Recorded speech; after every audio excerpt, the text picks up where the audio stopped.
was Jill's first crush? I said Sean Cassidy.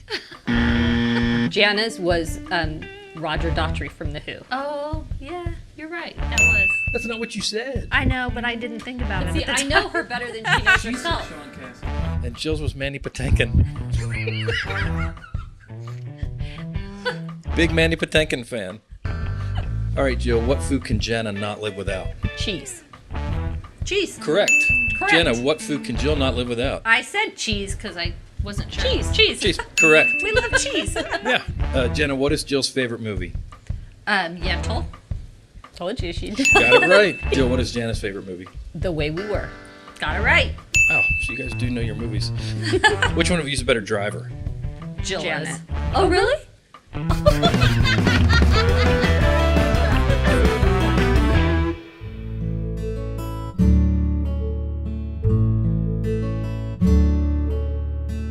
When we were getting to know you, you mentioned that your dad was sick. What did he have? Rheumatoid arthritis. And is that what eventually he died from? Well, you don't really die of arthritis. You die because it's an autoimmune disease. Yeah. So he died of sepsis, wasn't it? Yeah. So an infection that just never healed. Our dad was super present when he was alive. I don't think that we totally got how sick he was until we were a little older.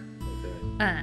But he definitely was limited, like as the years would go by, his ability. So when we were little, he used to wrestle with us all the time. And, slowly things you just see, like they bowled and then he stopped bowling, and then he golfed and then he couldn't golf anymore. And little by little things were taken away from him. Yeah. Because of my dad's illness, when he would have a good day, like they didn't squander time. So if he felt good, that they were like, let's go see the sunset up at the restaurant, let's go, like they seized every opportunity that they could.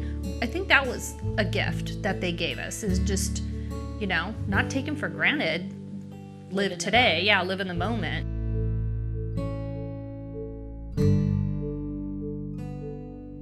So, going back to the journey of trying to have babies, were you guys going through this journey together at the same time? Had you told each other? Because it wasn't common that sisters would necessarily both have fertility issues. Really? So, you were about to say that Jill, you guys decided to adopt first. Yes. And Ray is a professional skateboarder? He is. I would say semi-pro. Okay. Yeah. And Ella is sophomore? She is a sophomore at Korean Lutheran School. Okay, and Carly just graduated. she graduates this year. Oh, right. This Yeah. is her golden year. This is her golden year.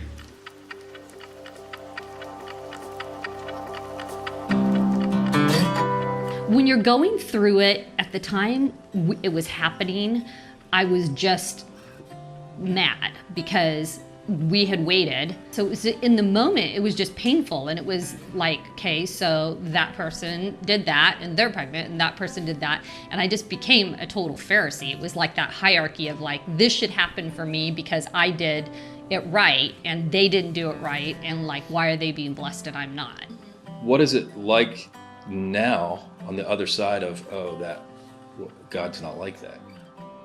Well, that's what I think it all started to kind of come apart, was when I realized I just allowed myself to feel the anger, because for years I was angry about it, but I couldn't go to the church and say anything because I had these beautiful, perfect, amazing children who I'm so grateful for.